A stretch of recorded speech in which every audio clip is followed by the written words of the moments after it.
"We need you in the nursery with the kids tonight, Claire," my mother said, adjusting my sister Elise's diamond-encrusted hairpiece.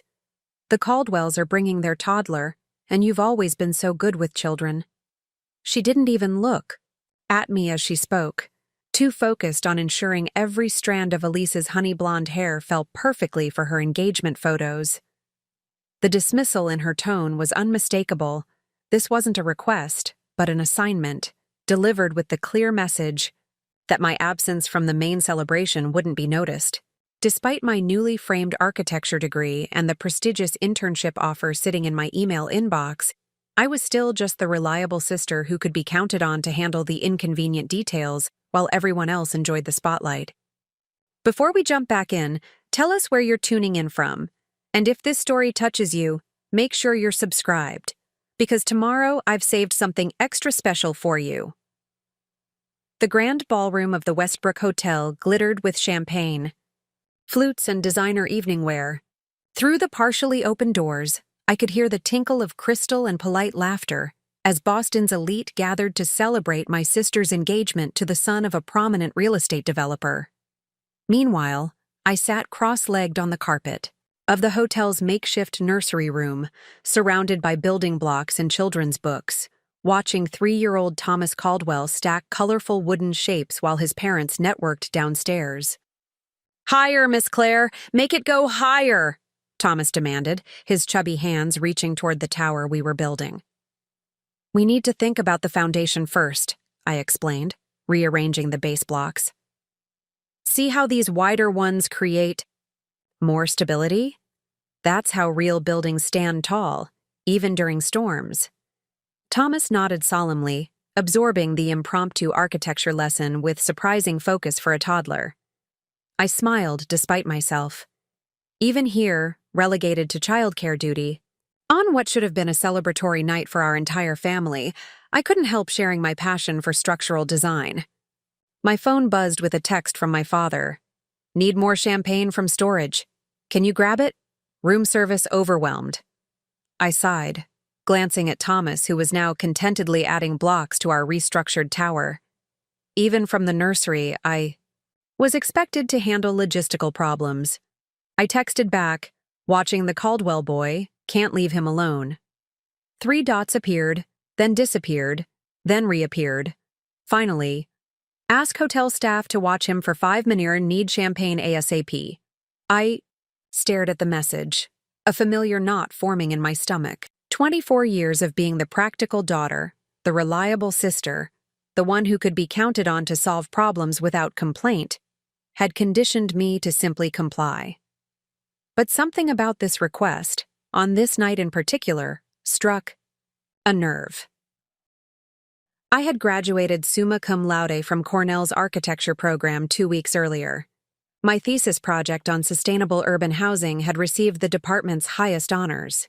The ceremony had been scheduled months in advance, but my parents and Elise had attended a weekend at the Caldwell's Hamptons estate instead, an opportunity too important to miss for Elise's future connections.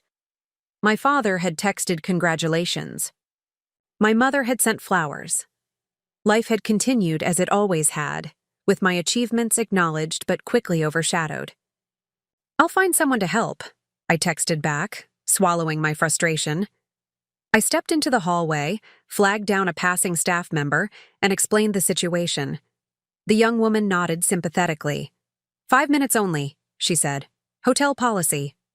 As I rode the service elevator down to the storage area, I scrolled through my emails, rereading the offer from Fujimoto and Associates, a cutting-edge architectural firm specializing in sustainable urban design. The internship was competitive, prestigious, and, most importantly, in Tokyo, over 6,000 miles from Boston and the family dynamics that had defined my existence. I hadn't told my parents about the offer yet. Somehow, I already knew their response.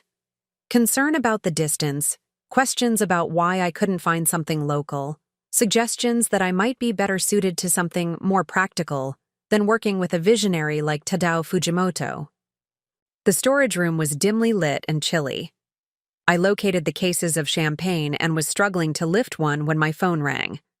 The caller ID showed Elise, Where's the champagne? She demanded without greeting. Dad said you were getting it 10 minutes ago. I'm here now, I replied, balancing the phone between my ear and shoulder while attempting to lift the heavy case. It's taking a minute because I'm doing this alone. Well, hurry up. The Caldwells are asking where Thomas is, and Mom told them you were watching him? My grip slipped, and the case thumped back onto the shelf. I had to leave him with hotel staff to get the champagne Dad requested. I can't be in two places at once, Elise. There was a pause before my sister's voice softened slightly. Look, I know you're probably upset about missing the party, but this is really important for me. The Caldwells are practically American royalty, and James's father is already talking about putting us in their Beacon Hill property after the wedding. I closed my eyes, counting silently to 10 before responding. I understand. I'll bring the champagne up now. Thanks, Claire Bear. You're the best. The childhood nickname, once affectionate, now felt patronizing. Somehow I managed to carry the heavy case to the service elevator and back up to the ballroom level. A waiter took it from me with a sympathetic smile, and I hurried back to the nursery room, where the hotel staff member was checking her watch impatiently. Sorry, I said, breathing heavily from the exertion. Family emergency. She nodded curtly and left without comment. Thomas barely seemed to notice the interruption, still engrossed in the elaborate structure we'd been building. I sank back down onto the carpet, watching him play while mentally calculating how much longer the evening would last. 3, maybe 4 more hours before I could retreat to my apartment, to my drafting table, and the half-completed design that had consumed my evenings since graduation. My phone buzzed again. A text from my mother. Claire, the Palmers are asking about you. Can you come down for 10 minutes to say hello? Bring Thomas if needed. The Palmers, family friends whose architectural firm had offered me a junior designer position out of obligation to my father. A safe, respectable role designing minor renovations and home additions for wealthy Bostonians. The position my parents assumed I would accept because it was practical, local, and aligned with their vision of my future. Can't leave the room. Thomas is finally settled, I texted back, the small rebellion sending an unexpected thrill through me. My mother didn't respond, a sure sign of disapproval. I would hear about it later, how I had missed an opportunity to network, how the Palmers had been disappointed, how I needed to be more strategic about building professional connections. Thomas looked up suddenly, his building forgotten. Why do you look sad, Miss Claire? Children's perception could be unnervingly accurate. I forced a smile. I'm not sad. I'm thinking. About what? He persisted. How to explain existential dissatisfaction to a 3-year-old? About buildings, I said finally. About making something nobody's ever seen before. Thomas nodded as if this made perfect sense. Like my tower? Exactly like your tower, I agreed, helping him place another block on the increasingly complex structure we'd created. The truth was more complicated. I was thinking about Tokyo, about Tadao Fujimoto's revolutionary approach to urban spaces, about the email sitting in my inbox that required a response by the end of the week. I was thinking about family expectations and personal dreams, about duty and desire, about the path of least resistance versus the road less traveled. The evening wore on. Occasionally, parents would appear to check on their children before returning to the celebration.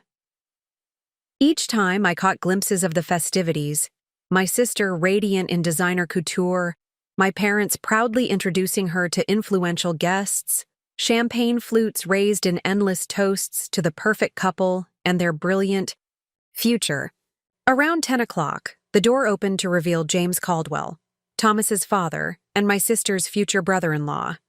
Handsome in a conventional way, with the confident bearing of someone who has never questioned his place in the world. How's the little monster? He asked, ruffling his son's hair. He's been wonderful, I replied truthfully. We've been building some impressive structures. James glanced disinterestedly at the elaborate block creation, then back at me with a puzzled expression. You're the sister, right? The one who does. What is it again? Architecture, I supplied, the familiar disappointment settling in. My chest. I just graduated from Cornell. Right, he nodded vaguely. Well, thanks for watching him. The nanny usually handles these things, but she's got the flu or something. You know how it is. I didn't, actually. In my family, I was the nanny equivalent, the reliable one who handled the inconvenient details so others could shine. Mom and Dad mentioned you're joining Palmer and Associates, he continued, scrolling through his phone as he spoke. Smart. Move. Solid local firm, good connections. They do some work with our developments sometimes. I haven't actually accepted their offer yet, I found myself saying, the words escaping before I could reconsider. This caught his attention. He looked up from his phone with raised eyebrows. No? Where else would you go? The market's tight for new grads. Something in his dismissive tone sparked a rare moment of candor. I've received an offer from Fujimoto and Associates in Tokyo. James frowned slightly. Japan? Why would you want to go all the way there? Palmer's is right here in Boston. Your family's here. The question was so emblematic of my family's perspective that I almost laughed. The idea that someone might want to leave the comfortable confines of Boston's elite circles for something different, something challenging, something their own seemed inconceivable. Tadao Fujimoto is revolutionizing sustainable urban design, I explained, surprised by the passion in my voice. His integration of traditional Japanese architectural principles with cutting-edge environmental technology is creating buildings that don't just house people, they interact with their environments, they breathe, they evolve. James blinked, clearly taken aback by my intensity. Well, that sounds interesting, he said finally. But pretty niche, right? Not exactly practical career development. And there it was, the same response I anticipated from my parents. Practical, sensible, safe. The watchwords that had guided my family's expectations of me while Elise was encouraged to shine, to reach, to soar. Before I could respond, my mother appeared in the doorway, elegant in midnight blue silk. Oh good, James, you found them. Claire, the Westfields are leaving and asking for Thomas. Her eyes swept over me critically, noting my simple black dress, my sensible shoes, my hair pulled back in a functional knot rather than the elaborate style she had suggested. I saw the familiar flicker of disappointment before her social mask reasserted itself. You look tired, dear, she said, though her tone conveyed more criticism than concern. Perhaps you should head home after the Westfields collect Thomas. We can manage the rest of the evening. Translation. You're not really needed here. Your absence won't be noticed. James lifted Thomas, who protested the interruption of his building project. Thanks again for watching him, he said casually, already turning toward the door. Good luck with that Japan thing if you decide to go that route. My mother's eyebrows rose sharply. Japan?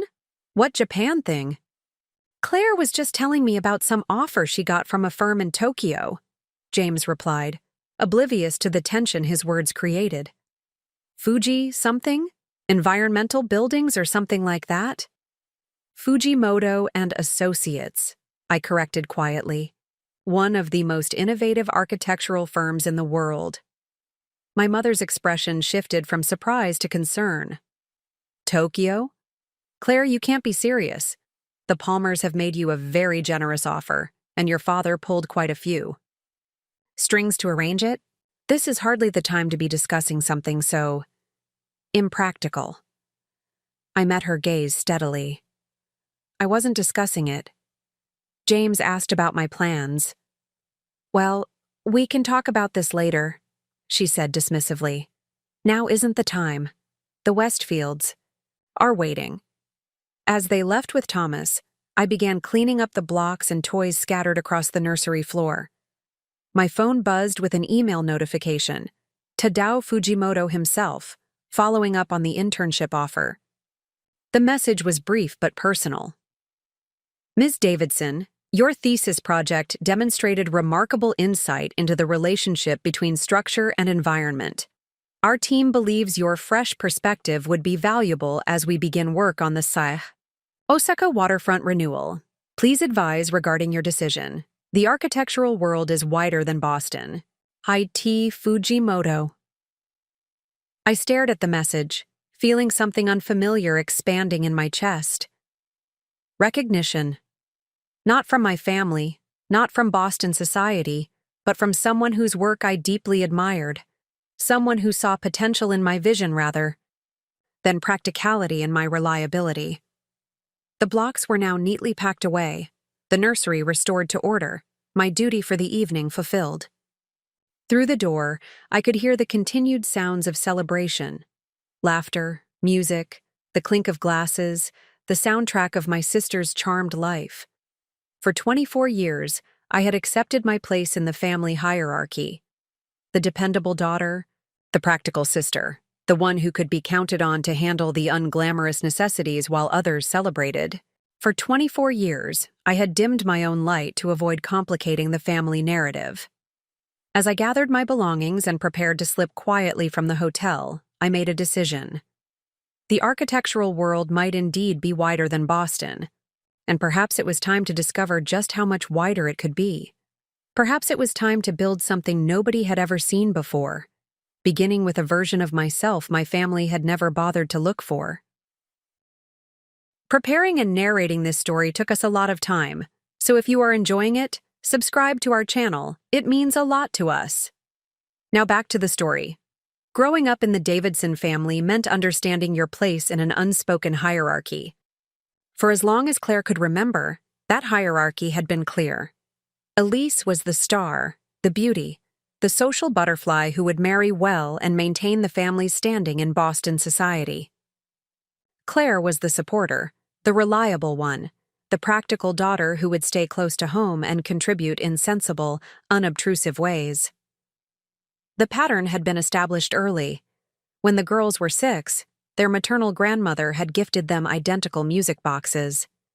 Elise's played Claire de Lune, a coincidence that became family lore. Even the music box knows who the special one is, their grandmother had laughed.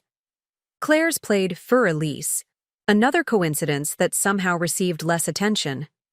Their shared bedroom told the story of their divergent paths. Elise's half-displayed dance trophies, cheerleading ribbons, and framed photos from debutante balls.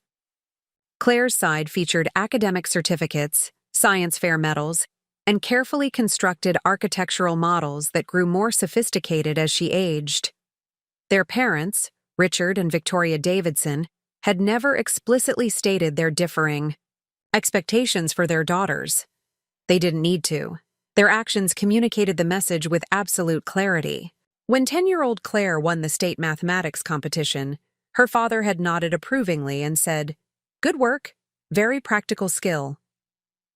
The same week, when Elise was selected as a junior bridesmaid in a distant cousin's wedding, their parents had taken the entire family shopping for the perfect dress, making a full-day event of the occasion. The summer before 8th grade marked Claire's first serious architectural project, a detailed treehouse design that incorporated environmental principles and natural lighting. She had spent weeks perfecting the plans, researching materials, and calculating load-bearing requirements. "Dad, could we build this in the backyard?" she had asked one evening, carefully unrolling her blueprints on his desk in the study. "I've calculated all the materials we'd need, and it would cost less than $500. Richard Davidson had glanced at the plans with the distracted air of someone humoring a child's fancy. "That's very detailed, Claire, but where would we put it? The garden party for the Historical Society is coming up, and your mother needs the yard looking pristine." "We could build it by the old oak tree," Claire persisted. "It wouldn't disturb the rest of the yard." "It's not practical right now," her father had replied firmly, already turning back to his work. Maybe next summer. Why don't you focus on your math studies? The Palmer's son just got accepted to Phillips Exeter on a mathematics scholarship. That's the kind of achievement that opens doors. There had been no next summer for the tree house. But when Elise decided she wanted to transform the basement into a rehearsal space for her dance routines, Richard had hired contractors within the week. The project cost thousands, far more than Claire's modest treehouse budget, but was deemed an investment in Elise's development. It wasn't that their parents didn't love Claire. In their way, they valued her tremendously. For her, reliability, her practicality, her willingness to support family priorities without complaint. When Victoria needed help organizing charity events, she called Claire. When Richard needed assistance preparing presentations for his investment firm, he relied on Claire's meticulous attention to detail. Her role was essential, but always behind the scenes. High school had reinforced the established patterns. Elise became head cheerleader, prom queen, and social director for every major event. Claire became president of the architecture club, math team captain, and the student who teachers relied on to mentor struggling classmates. "You're so lucky to have such a sensible sister," teachers would tell Elise during parent-teacher conferences. "She's going to be very successful in a practical field." "You're so lucky to have such a vivacious sister," they would tell Claire. "She really brings people together." Neither girl questioned these characterizations. Why would they? The narrative had been consistent since childhood, reinforced by everyone around them. When college applications began, the contrast in their parents' involvement became impossible to ignore. Victoria spent hours helping Elise craft personal statements that highlighted her unique spirit and social leadership. Richard made calls to Boston University alumni, arranging interviews and campus tours for Elise. Claire researched architecture programs independently, prepared her portfolio without feedback, and scheduled her own college visits during school breaks. When she was accepted to Cornell's prestigious architecture program with a partial scholarship, her parents' response was subdued pride tinged with concern. "Cornell is awfully far from Boston," Victoria had commented over dinner. "The Palmers' firm works closely with Northeastern's architecture program. Have you considered transferring somewhere closer to home?" Meanwhile, Elise's acceptance to Boston University was celebrated with a catered family dinner. "Perfect," Richard had declared. "Close to home and with excellent social connections. The Caldwells' oldest son is in the business program there." The Caldwells. Even before Elise met James Caldwell Jr. at a university mixer, the family name had featured prominently in Davidson dinner conversations. Richard had done some investment work with Caldwell Sr.'s real estate development company and spoke of him with the reverent tone reserved for Boston's true elite. "Old Boston money," he would say appreciatively.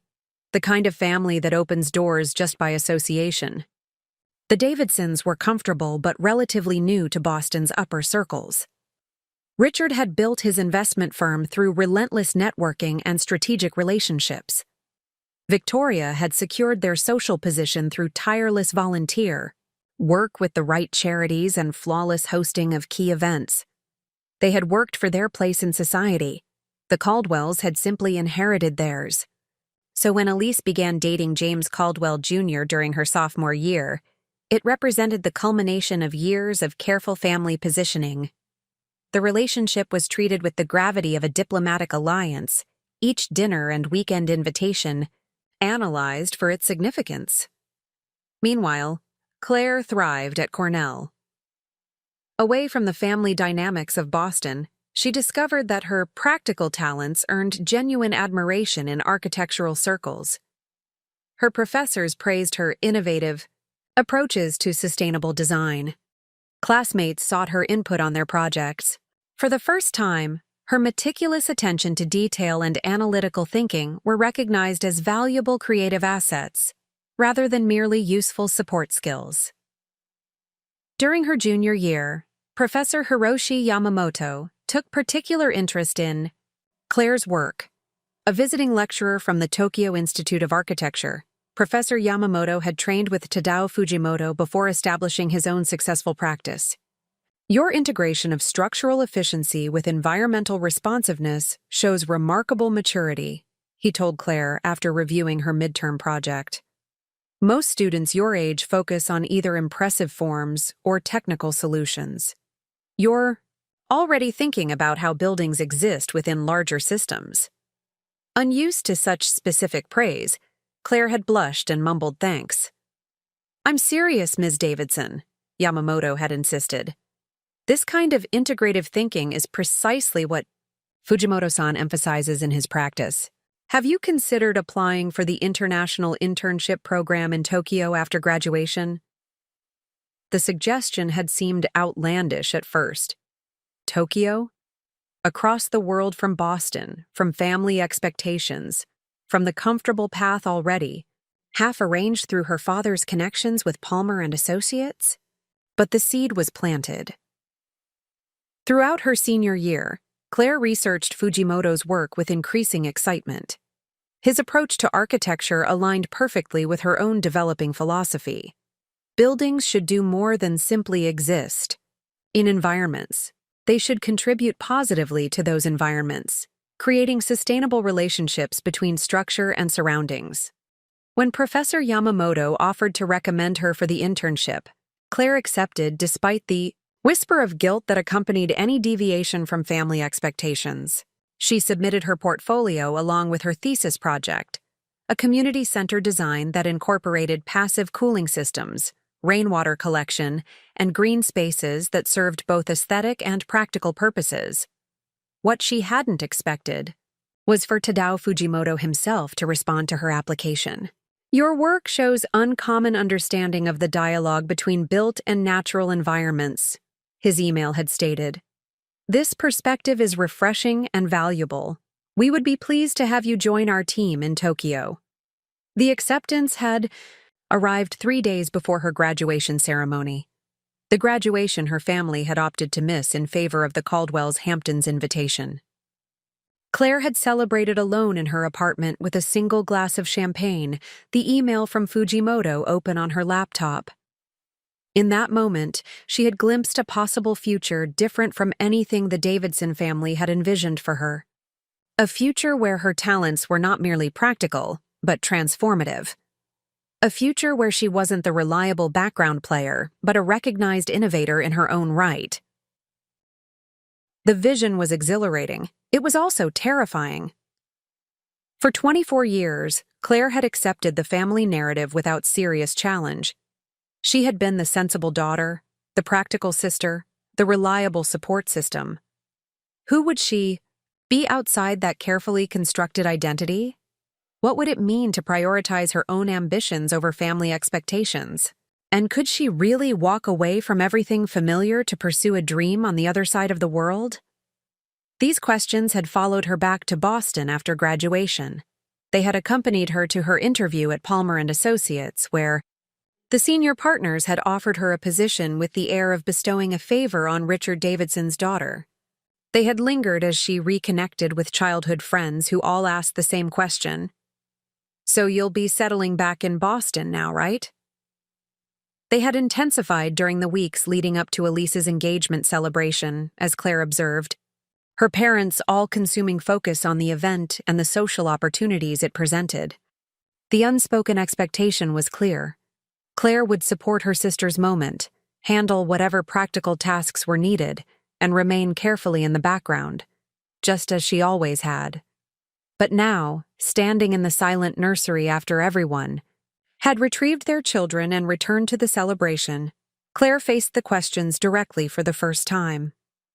The email from Fujimoto glowed on her phone screen. Recognition of her talent from someone with no connection to her family, no obligation to her father, no investment in maintaining the Davidson family hierarchy. She thought about the house that was never built. About the carefully constructed architectural models that had accumulated dust in her childhood bedroom, while Elise's trophies gleamed from regular polishing. About her graduation ceremony, attended by friends and professors, but not by those whose approval she had sought her entire life. And she thought about Tokyo, about bullet trains and cherry blossoms, about buildings that seemed to defy gravity, while embracing nature, about the possibility of becoming someone new, someone defined not by family expectations, but by her own vision and abilities. The sounds of the celebration continued faintly through the closed door. Claire took a deep breath, tucked her phone into her purse, and made her decision. The morning. After Elise's engagement celebration, Claire sat at her small kitchen table, laptop open, staring at a blank email template. The recipient field was already filled. Tadao Fujimoto. The subject line read, Internship Acceptance. But the body remained empty, cursor blinking steadily, waiting for words that would irrevocably alter her life's trajectory. Her apartment in Cambridge was modest compared to the Beacon Hill brownstone her parents maintained, or the luxury condo Elise shared with two friends from Boston University. But it was entirely Claire's, a space she had carefully designed to serve her needs as both living quarters and creative workshop.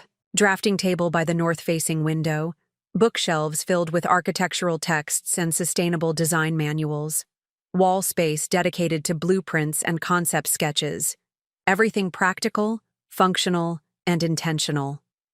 Her phone buzzed, with a text from her mother. Brunch today at Westford Club, 11:30. The Caldwells are joining. Dress appropriately. Not a request, not even a question about Claire's availability. Just another family obligation presented as a foregone conclusion.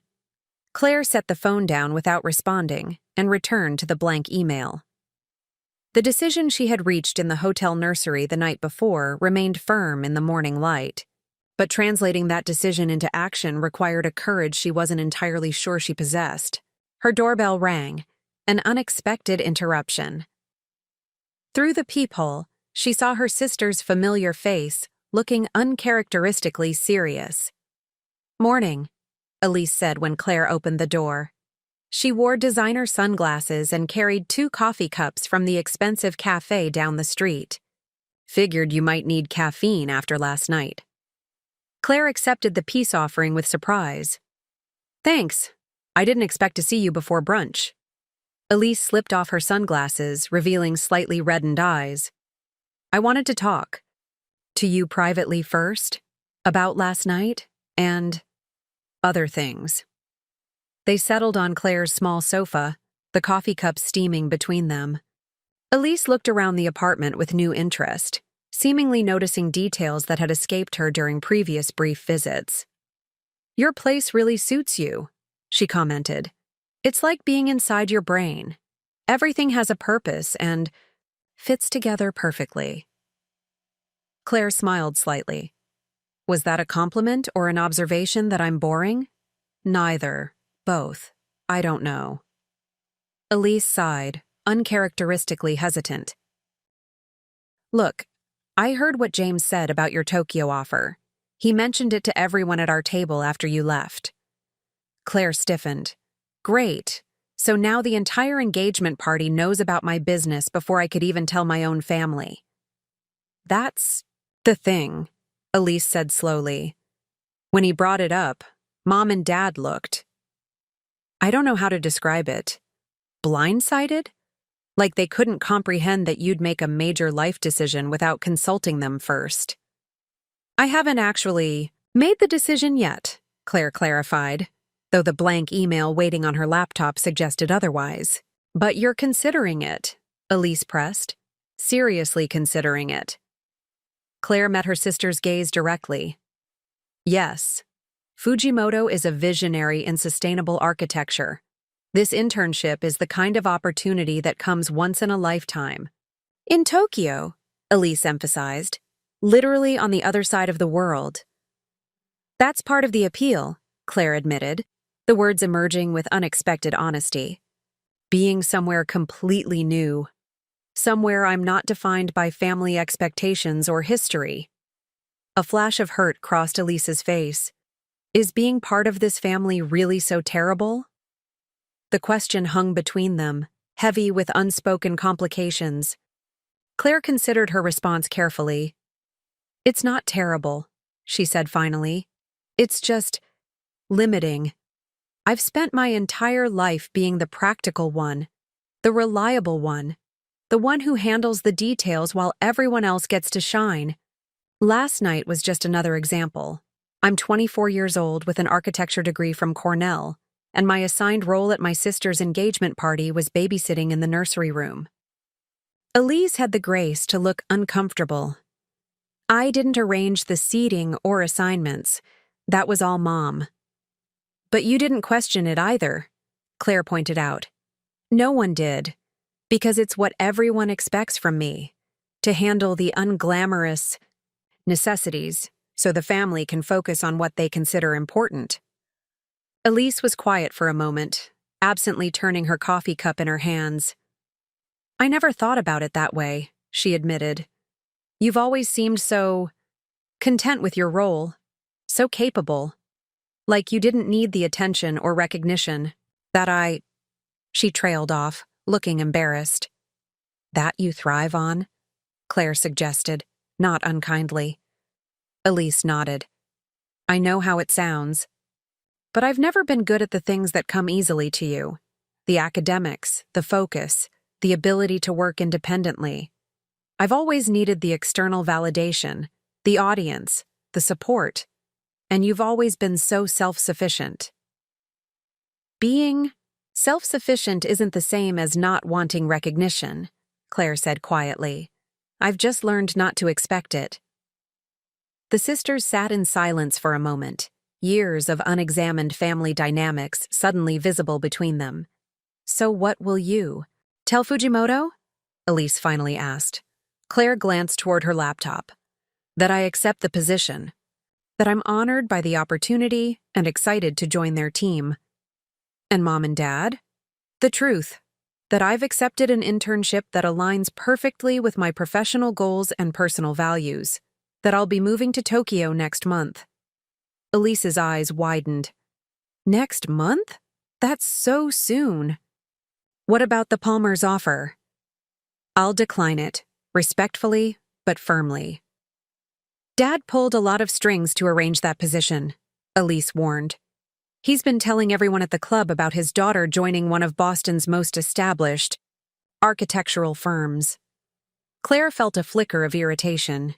"He's been talking about it as if it's already happened, even though I've never committed to it." "That's exactly what I'm talking about, Elise.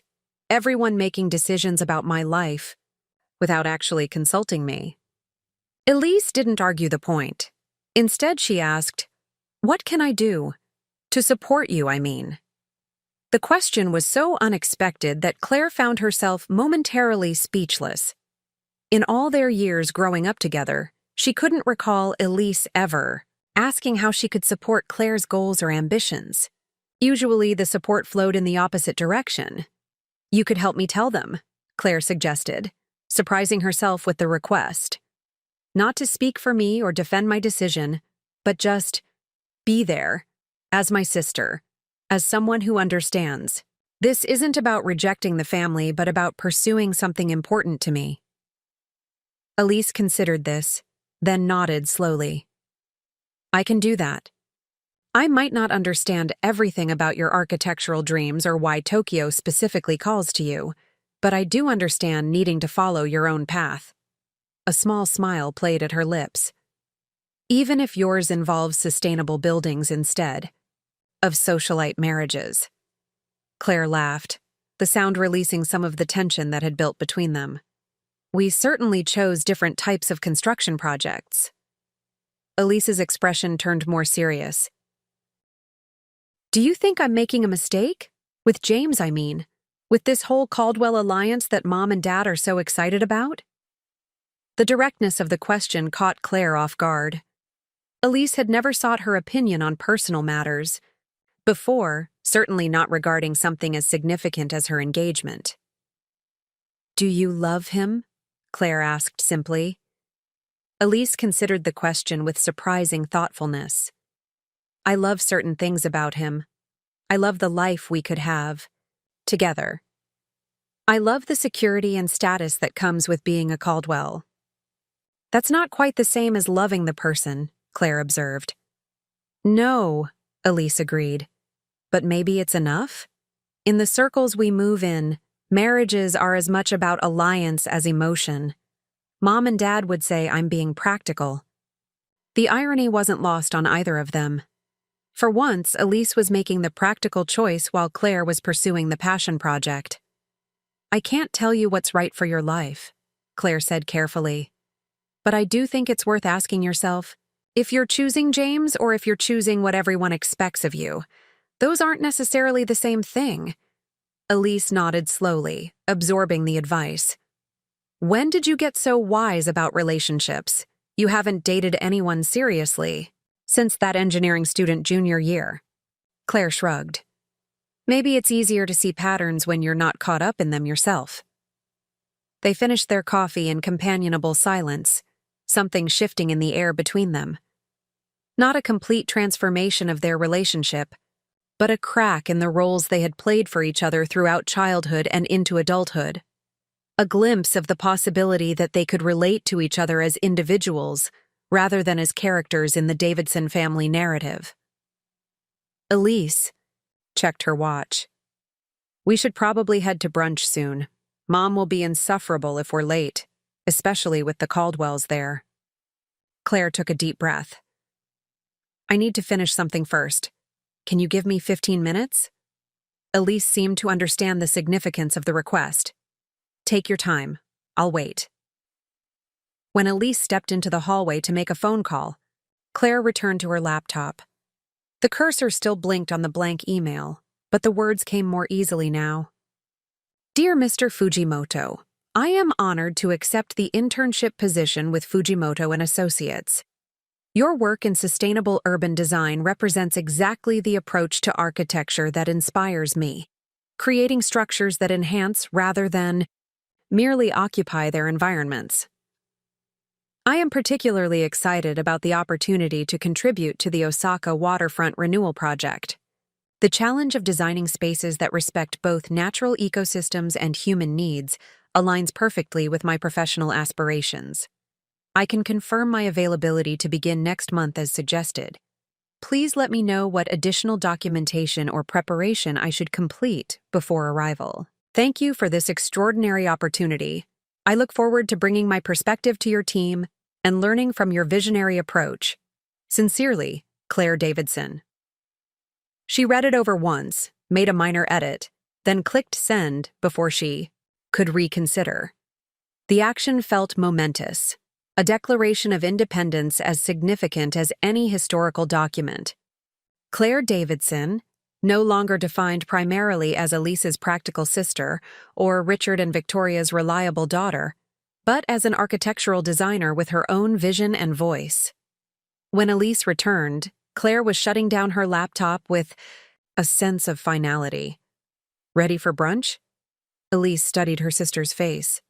You did it, didn't you? Accepted the Tokyo position? Claire nodded. Just now. How does it feel? Claire considered the question as she gathered her purse and keys. Terrifying, she admitted, and absolutely right. The Westford Club represented old Boston at its most exclusive. Dark wood paneling, leather club chairs, oil portraits of founding members, and a dress code that hadn't substantially changed since the 1950s. The Davidson family had gained membership only after years of carefully cultivated connections and Richard's strategic business success. For Victoria, securing this social foothold had been a triumph worth any sacrifice. Claire and Elise arrived to find both families already seated in the club's private dining room. The table arrangement was telling: James Caldwell Sr. at one head, Richard Davidson at the other.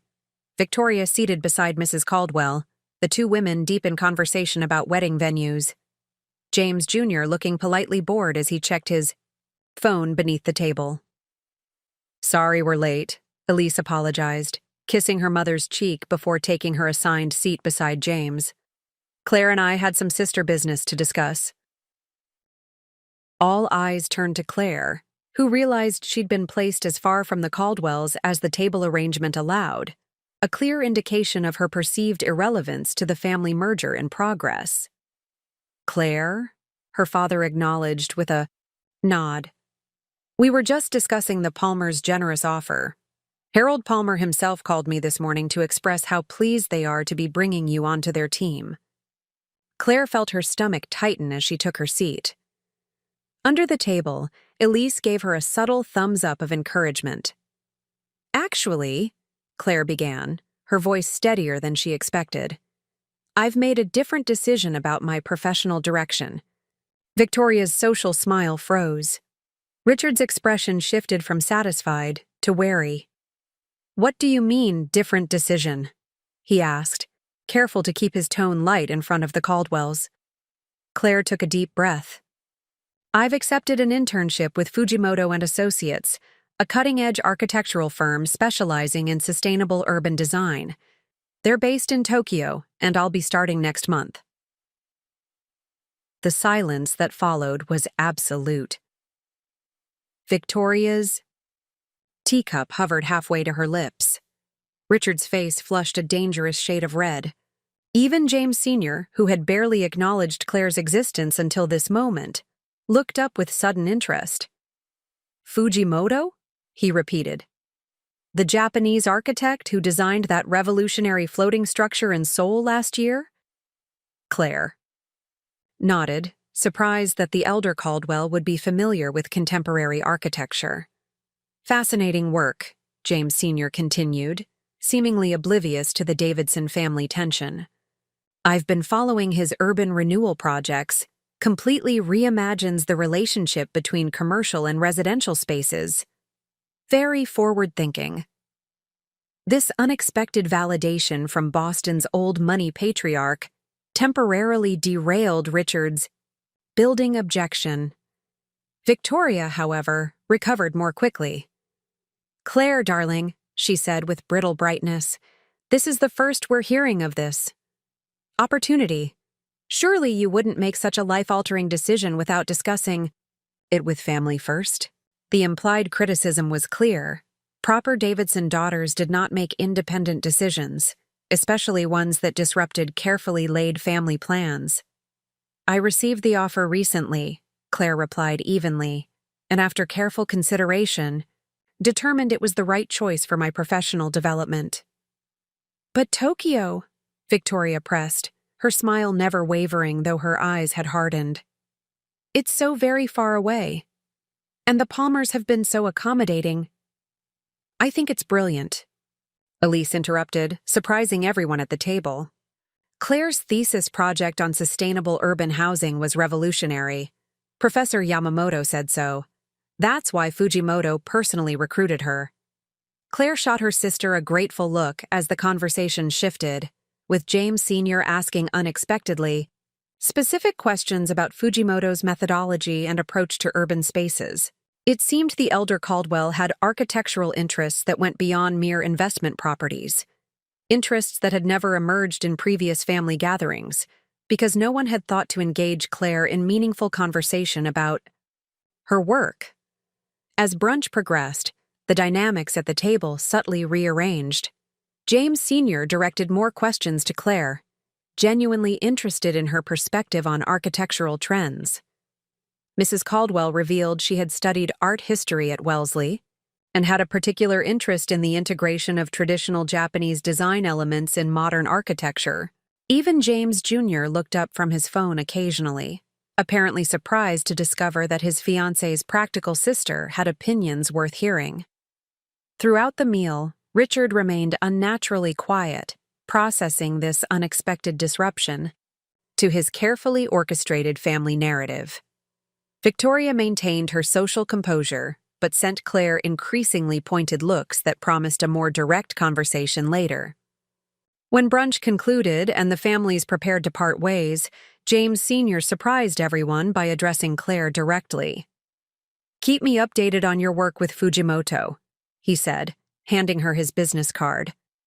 "I'm considering some progressive development approaches for our waterfront properties. Your insights might be valuable." Victoria's expression was a complex mixture of surprise, calculation, and reluctant reevaluation as she watched this exchange. For perhaps the first time, she was seeing Claire through someone else's eyes, not as the reliable daughter who handled practical matters, but as a professional with expertise valuable enough to interest someone of James Caldwell Sr.'s stature. As the Caldwells departed, Richard finally spoke directly to Claire, his voice low and controlled. "We'll discuss this Tokyo situation at home. This isn't the time or place." Claire nodded, having expected nothing less. But something had shifted, not just in how the Caldwells perceived her, but in how she perceived herself. She had declared her intention to forge her own path, and the world hadn't collapsed. In fact, doors she hadn't even known existed had begun to open. The coming conversation with her parents would be difficult. Years of family patterns and expectations wouldn't dissolve with a single brunch revelation. But Claire had taken the first irrevocable step toward defining herself on her own terms, and there could be no returning to the shadow role she had occupied for 24 years. Tokyo awaited, with its breathtaking architecture, its visionary design philosophy, and most importantly, its opportunity to become the architect of her own identity, as well as of sustainable urban spaces. For the first time since childhood, Claire felt a sensation that took her a moment to identify: genuine excitement about her future, untempered by practical considerations or family expectations. As she walked toward the parking lot beside Elise, her sister nudged her gently. "Well, that was unexpected. Who knew Old Man Caldwell was secretly an architecture buff?" Claire smiled. Who knew standing up for myself would feel so terrifying and so right at exactly the same time? "Welcome to adulting," Elise replied with surprising wisdom. "Now comes the hard part, actually following through." Claire nodded, squaring her shoulders as they approached their parents waiting by the cars. The hard part indeed. But for once, she was building something for herself, according to her own design, and that made all the difference. Tokyo greeted Claire with a sensory symphony that Boston had never offered. The vibrant metropolis pulsed with an energy that matched her newfound determination. Her apartment in Nakameguro, small by American standards but thoughtfully designed, overlooked a canal lined with cherry trees that locals promised would transform into a tunnel of pink blossoms come spring. The symbolism wasn't lost on her. She too was waiting to bloom. Fujimoto and Associates occupied 3 floors of a striking building in Roppongi. Unlike the staid traditional offices of Palmer and Associates with their mahogany panels and predictable landscape paintings, Fujimoto's space embodied the firm's philosophy. Glass walls allowed natural light to penetrate deep into the building. Living green walls purified the air while demonstrating sustainable design principles. Adaptable workspaces encouraged collaboration while respecting the need for focused concentration. On her first day, Tadao Fujimoto himself had welcomed the new cohort of international interns. In person, he was more imposing than his photographs suggested, not physically tall, but possessing a quiet intensity that commanded attention. "You are here," he told them, "not because we wish to teach you our methods, but because we believe your unique perspectives will challenge our established thinking. True innovation occurs at the intersection of different viewpoints. You're outsider. Perspective is not a liability. It is precisely why you were selected." The words resonated deeply with Claire. For the first time in her life, what had always set her apart, her analytical approach, her focus on environmental integration, her attention to overlooked details, was being explicitly valued rather than tolerated. Her assigned mentor was Haruto Tanaka, a senior architect whose specialty in biomimetic design aligned closely with Claire's interests. Unlike the senior partners at Palmer and Associates, who maintained careful distance from junior staff, Tanaka-san immediately invited Claire to collaborate on active projects. "Fujimoto-san was particularly impressed by your Cornell thesis," he explained during their first meeting. The community center's rainwater integration system showed unusual maturity. Where did you develop this approach? Claire hesitated before answering honestly. My family's summer house in Cape Cod has always had water supply issues. As a teenager, I designed a collection system for my mother's garden, but my parents considered it impractical and preferred to pay for municipal water delivery. I kept refining the concept anyway. Tanaka nodded thoughtfully. Sometimes constraints drive our most innovative thinking, and sometimes having our ideas dismissed forces us to develop them more rigorously than praise would have. This perspective, that being overlooked might actually have strengthened her work rather than merely being an injustice to overcome, was revolutionary to Claire. It reframed her entire history of familial marginalization as potentially beneficial to her professional development. The Osaka Waterfront Renewal Project became Claire's primary focus. The ambitious development aimed to transform a former industrial harbor into a mixed-use district that balanced commercial interests with environmental restoration and public space. The challenge was monumental, addressing sea level concerns, remediating industrial contamination, creating economic opportunities, and establishing a district with distinct character rather than generic development. During her first month, Claire absorbed the project parameters, studying site analyses and attending team meetings where senior architects debated approaches. Initially, she remained quiet, observing the firm's collaborative culture while gradually forming her own perspectives. That changed during the fourth week, when the team struggled with integrating a required flood mitigation system into the public promenade design. The engineering solution was straightforward but aesthetically problematic, creating barriers between pedestrians and the water, precisely contrary to the project's goal of reconnecting the city with its harbor. As the discussion circled without resolution, Claire saw an opportunity. She had been experimenting with a concept during her evening hours, working at her apartment's small desk while overlooking the Nakameguro Canal. "May I share an alternative approach?" she asked during a momentary lull. Fujimoto nodded, his eyebrow expression neutral but attentive.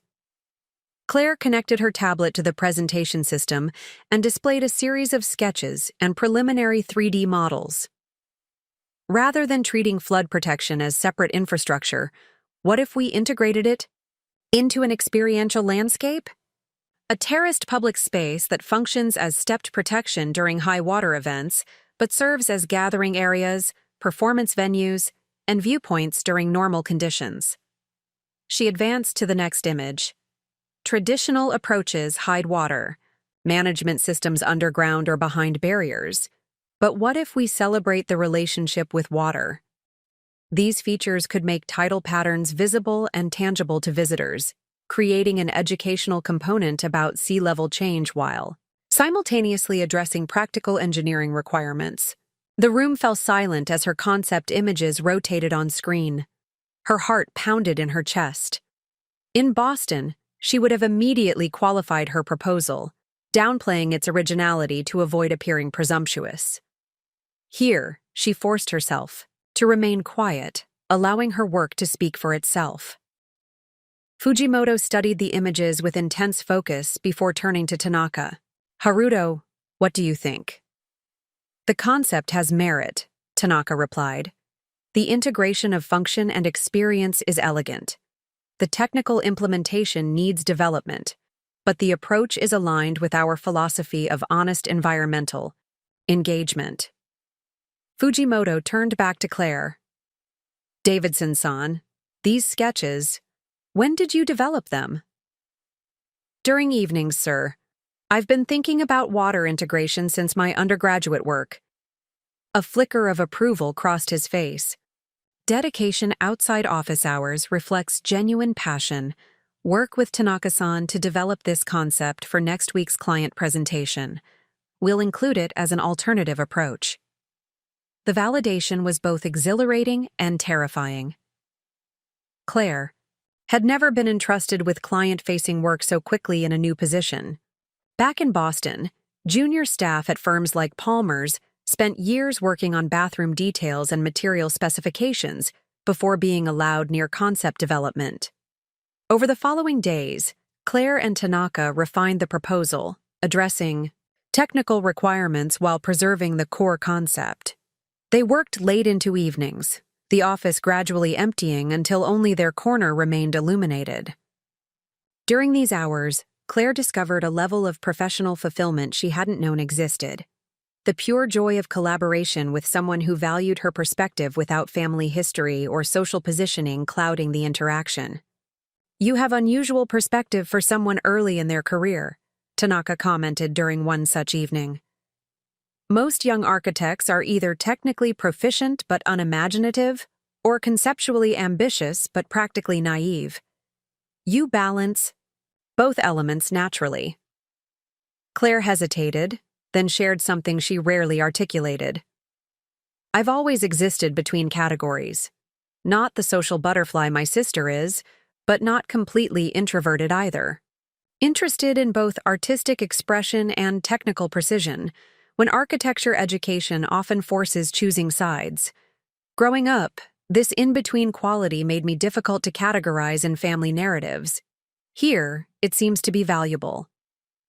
Tanaka nodded thoughtfully.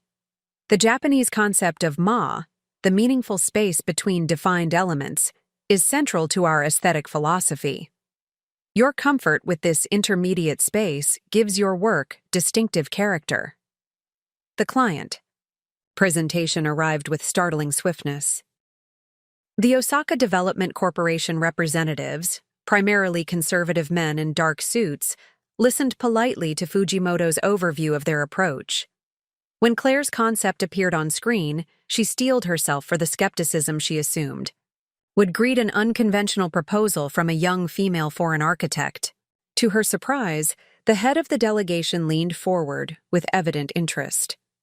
"This terraced approach? It addresses the engineering requirements while creating usable public space? The water actually becomes part of the experience rather than a threat to manage?" "Yes," Claire confirmed, finding her voice. "Traditional flood infrastructure treats water as an adversary. This approach recognizes it as an essential element of the site's identity and creates a design dialogue with natural patterns." The client turned to Fujimoto. "This concept interests us. It aligns with our mayor's initiative to re-establish Osaka's identity as a water city rather than continuing to wall ourselves off from our historic harbors. Who developed this approach?" "Davidson-san leads this design direction," Fujimoto replied simply, gesturing toward Claire. "She brings fresh perspective from her research at Cornell University." The acknowledgement, straightforward, without qualification or minimization, struck Claire profoundly. No one mentioned her being new to the firm or junior in the profession. Her idea was evaluated purely on its merit, and her contribution was credited without hesitation.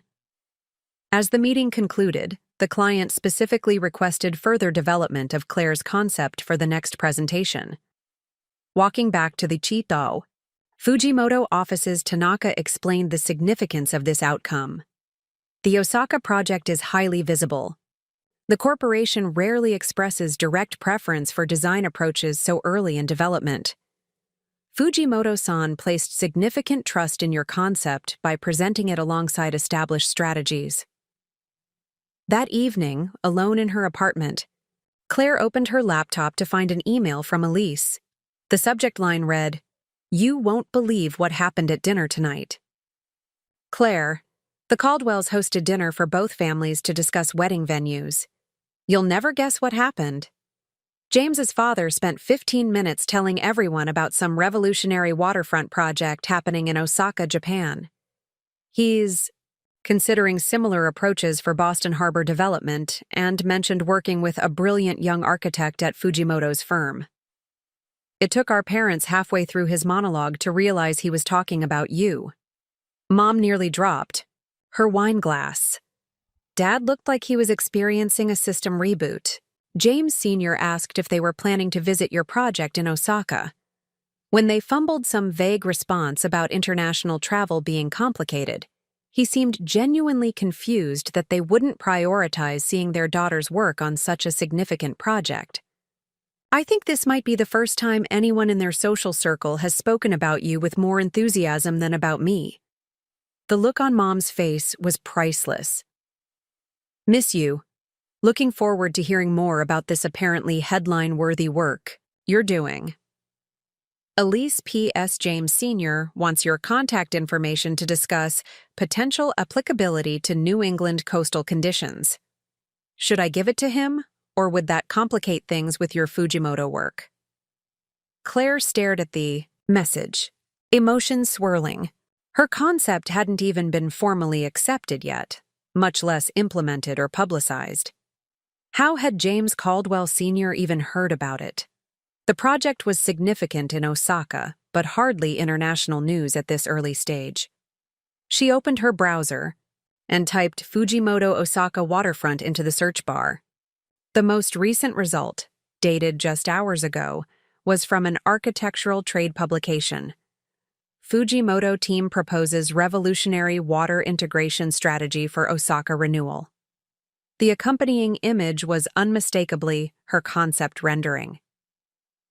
The article mentioned innovative approach by Claire Davidson, American architect recently recruited to Fujimoto's international team, and included a quote from the Osaka Development Corporation spokesperson describing the concept as potentially transformative for how Japanese harbor cities approach climate adaptation. Claire sat back, stunned. In Boston, she had spent years seeking acknowledgement from her family for her academic and design achievements. Here, after just 1 month, her work was being publicly recognized, discussed by international developers, and apparently making its way back to Boston through channels she couldn't have anticipated. The path she had chosen, stepping away from family expectations, declining the safe local position, venturing across the world to an unfamiliar environment, had already exposed her work to opportunities and recognition that would have been impossible within the constraints of her previous life. She typed a quick reply to Elise. The Osaka project is still in early development, but yes, you can share my professional contact information with James Sr. if he's genuinely interested in the design approach. The concept addresses challenges, relevant to Boston Harbor as well. And yes, I miss you too. Tokyo is extraordinary, challenging, and exactly where I need to be right now. Tell Mom and Dad I'm doing well and focused on the project. Maybe don't mention the article just yet.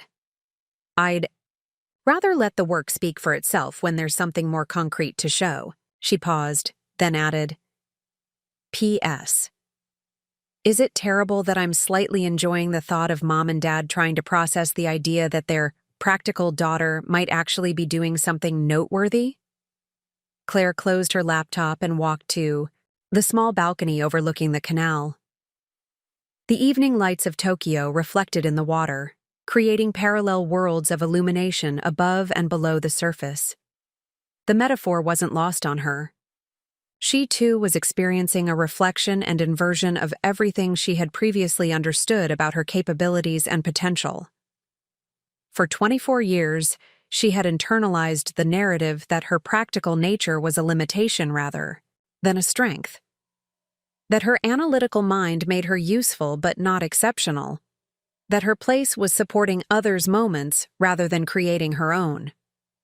Now, halfway around the world, she was discovering that the qualities long taken for granted, her methodical approach, her integration of technical and aesthetic concerns, her attention to overlooked connections, were precisely what made her contributions valuable. The sanctuary she had found wasn't just Tokyo or Fujimoto's office. It was the freedom to define herself through her work, rather than through family dynamics. The opportunity to be evaluated based on her ideas rather than her assigned role in a predetermined narrative. Tomorrow would bring new challenges, developing the concept further, addressing technical questions, navigating the complex cultural and professional landscape of a Japanese architectural firm. But tonight, Claire allowed herself to savor a feeling both unfamiliar and intoxicating. The recognition that comes not from seeking approval, but from doing work that genuinely matters. 3 months into her Tokyo placement, Claire's concept for the Osaka waterfront had evolved from preliminary sketches to detailed development plans. What had begun as an alternative approach was now central to the project's identity. The integration of tidal responsiveness with public space didn't just solve technical challenges. It created a distinctive character that differentiated the proposal from conventional development schemes. Claire's days developed a rhythm that felt both demanding and invigorating. Mornings in the Fujimoto office, collaborating with structural engineers to refine the mechanics of her terraced water systems. Afternoons meeting with environmental consultants to ensure the design enhanced rather than disrupted local marine ecosystems. Evenings at her apartment, refining renderings and studying Japanese to improve her communication with local team members. The work was exhausting, but fulfilling in ways her academic projects had never been. This wasn't theoretical. Real budgets, actual environmental conditions, and practical construction requirements all constrained and shaped her design decisions. Yet within these constraints, she found unexpected creative freedom. Limitation is the mother of innovation, Tanaka-san told her when she expressed frustration over budget restrictions that required modifying certain elements. When everything is possible, nothing is meaningful. The challenge of working within constraints forces us to distill our ideas to their essential qualities. As Claire's professional confidence grew, so did her comfort with Tokyo itself. She navigated the complex train system without anxiety, discovered favorite neighborhood cafes, and even made friends among the expatriate architectural community and local designers. Her apartment gradually transformed from a temporary space to a home adorned with sketches, material samples, and ceramics from weekend explorations of artisan districts. Weekly video calls with Elise provided her primary connection to Boston. Their conversations had evolved from wedding planning logistics to genuine exchanges about their respective lives and choices. Elise remained engaged to James, but subtle shifts in how she discussed the relationship suggested growing uncertainty about the match. "James expects me to give up my event planning business after the wedding," she confided during one late night call, early morning in Boston. "He says Caldwell wives focus on philanthropy and social hosting, not commercial ventures." "How do you feel about that?" Claire asked, watching her sister's face closely on the screen. Elise sighed. "I built that business from nothing. My clients come to me because I bring creativity and personal attention that the big firms don't offer. It's the first thing I've ever done that's truly mine, not something I was steered into by mom and dad." This revelation startled Claire. She had always assumed Elise's life choices aligned perfectly with their parents' expectations because that's what Elise genuinely wanted. The possibility that her seemingly confident, socially adept sister might also have been navigating familial constraints created a new sense of solidarity between them. "Have you told James how important the business is to you?" Claire asked. "I tried. He doesn't understand. He says if I need a project, I can chair the Caldwell Foundation's annual gala." Elise's frustration was evident even through the pixelated video. "But it's not about needing a project. It's about having created something valuable that's fundamentally mine." "I understand that feeling completely," Claire replied, with newfound appreciation for the unexpected parallel in their experiences. Their parents remained conspicuously absent from direct communication. Claire had sent polite emails updating them on her work and life in Tokyo, receiving only brief, formal responses from her mother with generic questions about whether she was eating properly and reminders about Elise's upcoming wedding. This relative silence made the call that came on a Tuesday evening in November all the more surprising. Claire was reviewing material specifications for the Osaka project when her phone displayed her father's name. Not a scheduled video call or text, but an actual phone call, something Richard Davidson rarely initiated, even with people in the same city. Dad? Claire answered, unable to keep surprise from her voice. Is everything all right? Claire, her father responded, his tone uncharacteristically hesitant. Yes, everything's fine. Different, but fine. He cleared his throat. I'm calling because something unexpected has occurred, and your mother and I thought you should hear it from us directly. Claire's mind immediately jumped to worst-case scenarios: health problems, financial troubles, issues with Elise's engagement. What's happened? She asked, bracing herself. The Caldwell Development Group has announced a major new project, a climate-adaptive public space along Boston Harbor. James Sr. is calling it the Harbor Resilience Initiative. Richard paused. At the press conference yesterday, he cited your work in Osaka as the primary inspiration. He specifically named you, Claire, as a visionary young architect whose innovative approach to water integration is changing how coastal cities address climate challenges. Claire sat down heavily on her apartment's small sofa, struggling to process this information. He mentioned me? By name? At a Boston press conference? Yes, Richard confirmed, sounding equally bemused. The Boston Globe ran a feature this morning with your Cornell graduation photo and a rendering of something called responsive tidal terraces that you apparently designed for Osaka. There's also mention of you being personally recruited by Tadao Fujimoto after your thesis project demonstrated exceptional innovation in sustainable systems integration. The silence that followed was heavy with unspoken complications. Claire's work was receiving the kind of recognition in Boston that her parents had never anticipated, recognition that undermined the narrative they had constructed about their practical, reliable, but ultimately unremarkable younger daughter. I see, Claire finally said, unsure how to navigate this conversation. The Osaka project is progressing well, but it's still in development. I'm surprised Mr. Caldwell mentioned it so prominently. He did more than mention it, Richard continued.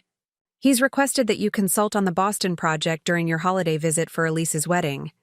He called me personally to ensure you would be available for meetings while you're here. The implication was clear. James Caldwell Sr., Boston's old-money patriarch and imminent in-law, was treating Claire as a valuable professional connection, not just Richard Davidson's practical daughter who had been relegated to babysitting during her sister's engagement celebration. What did you tell him? Claire asked carefully. Richard cleared his throat again. I said you would likely be amenable to consultation, schedule permitting, but that he should contact you directly. Regarding professional matters, He hesitated. I've forwarded him your contact information. I hope that was appropriate. The formal, almost deferential tone was so unlike her father that Claire momentarily wondered if this was an elaborate prank. Richard Davidson had always managed his daughter's schedules, connections, and opportunities as if they were extensions of his own social and professional networks. The acknowledgement that Claire's professional identity existed independently of his influence represented a seismic shift. That was entirely appropriate, Claire confirmed. Thank you. Another silence stretched between them, this one filled with awkward recognition of changed dynamics. Your mother and I, Richard finally began, then stopped. Started again. We didn't fully understand the significance of your position with Fujimoto.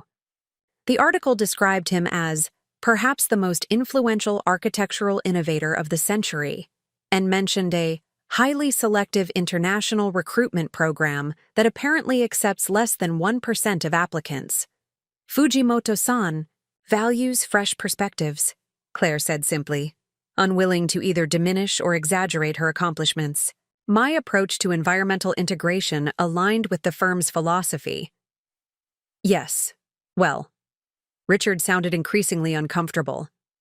In any case, your mother suggested, that is, we thought, perhaps we should consider visiting Tokyo before Elise's wedding, to see your work, if that wouldn't disrupt your schedule too severely. Claire nearly dropped the phone. In 24 years, her parents had never prioritized her activities over Elise's. The suggestion that they would travel internationally specifically to see Claire's professional work represented such a fundamental reversal of family patterns that she struggled to formulate a response. That would be, she searched for the right word. Surprising? Unprecedented? Validating in ways she had long ago stopped expecting? First, wonderful, she finally said. The Osaka presentation is scheduled for early December. You could attend if the timing works with your schedule. We'll make it work, Richard replied with unusual decisiveness. Your mother is already researching flights. We'll coordinate dates with you directly. After confirming general timeframes and exchanging somewhat stilted pleasantries, the call ended. Claire sat motionless in her apartment, watching Tokyo's lights emerge as dusk settled over the city. The conversation replayed in her mind, each element representing a shift in the family dynamic she had assumed was immutable. Her mother researching flights to Tokyo instead of expecting Claire to handle logistics. Her father deferring to her professional schedule rather than assuming she would accommodate family priorities. The explicit acknowledgement of her work's significance. The subtle but unmistakable note of respect in her father's voice when discussing her position with Fujimoto. Most striking was what remained unspoken. No one had questioned her decision to accept the Tokyo position instead of the Palmer offer. No one had characterized her work as impractically idealistic. No one had suggested she was selfish for prioritizing professional opportunities over family proximity. Her phone chimed with a text from Elise. Did Dad call you? They're actually coming to Tokyo. Mom is obsessed with finding the perfect hotel. This is the first international trip they've planned without their travel agent handling everything. You've officially disrupted the Davidson universe. Claire smiled at her sister's characteristic blend of humor and insight. Another text followed. Also, James Sr. won't stop talking about your revolutionary approach to climate adaptation. He's showing your Osaka renderings to everyone who comes to the office.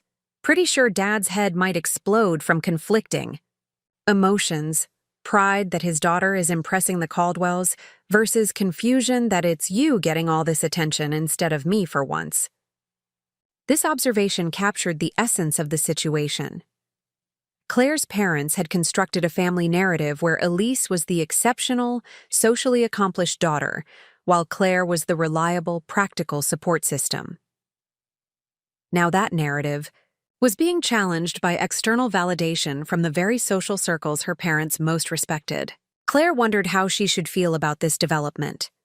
Part of her, the part that had sought parental recognition and approval throughout childhood, felt vindicated.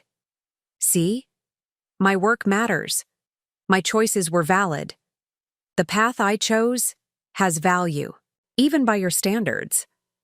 But another part recognized the hollowness of validation that came only after external authorities deemed her accomplishment significant. True fulfillment had come from the work itself, from the creative problem-solving, from seeing her ideas take concrete form through collaboration with talented colleagues. The Boston Globe article and Caldwell's public acknowledgement hadn't made her work better or more meaningful, they had simply made it visible to people who hadn't bothered to look before. Her phone chimed again. An email notification. The sender was James Caldwell Sr. The subject line read, Boston Harbor Resilience Initiative, Consultation Request. Claire opened the message, reading Caldwell's formal but enthusiastic invitation to discuss applying principles from her Osaka design to Boston's distinct environmental conditions. The email concluded, Your perspective would be invaluable to our planning process. While many firms are addressing climate adaptation through conventional engineering approaches, your integration of public experience with environmental response represents the innovative thinking Boston Harbor desperately needs. She began composing a measured professional response, agreeing to preliminary discussions during her December visit while clearly establishing parameters around her primary commitment to the Fujimoto team and the Osaka project. As she typed, Claire reflected on the irony of her situation. 3 months ago, she had been assigned to childcare duties during her sister's engagement celebration, deemed insufficiently interesting or important to participate in the main event. Now, the patriarch of the family her sister was marrying into was publicly praising her work and requesting her professional expertise. The worlds she had deliberately separated, Boston's social hierarchies and Tokyo's creative meritocracy, were colliding in ways she couldn't have anticipated.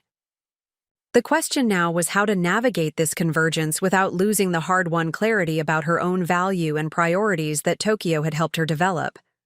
Perhaps the most important lesson from her time with Fujimoto applied here as well. True innovation emerges from the thoughtful integration of opposing elements rather than the rejection of complexity. The challenge ahead would be maintaining her professional integrity and personal boundaries while engaging with a Boston that suddenly saw her differently, not because she had fundamentally changed, but because external validation had forced a reassessment of what had been there all along. The morning after her father's surprising call, Claire arrived at the Fujimoto office earlier than usual.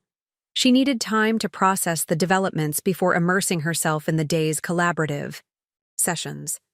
The expansive windows offered a panoramic view of Tokyo's skyline, gradually illuminated by dawn, the perfect backdrop for contemplation. "Davidson-san," a voice interrupted her thoughts. "You are not typically here at this hour." Claire turned to find Tadao Fujimoto himself standing in the doorway. Though she'd been at the firm for months, direct interactions with the renowned architect remained relatively rare and usually occurred in group settings. His presence at this early hour was unexpected. "Fujimoto-san," she acknowledged with a respectful bow that had become second nature.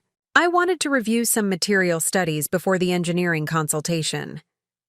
He nodded, studying her with the keen observation that had made him famous for understanding spaces others overlooked. "You seem preoccupied. May I?" He gestured toward the chair opposite her workstation.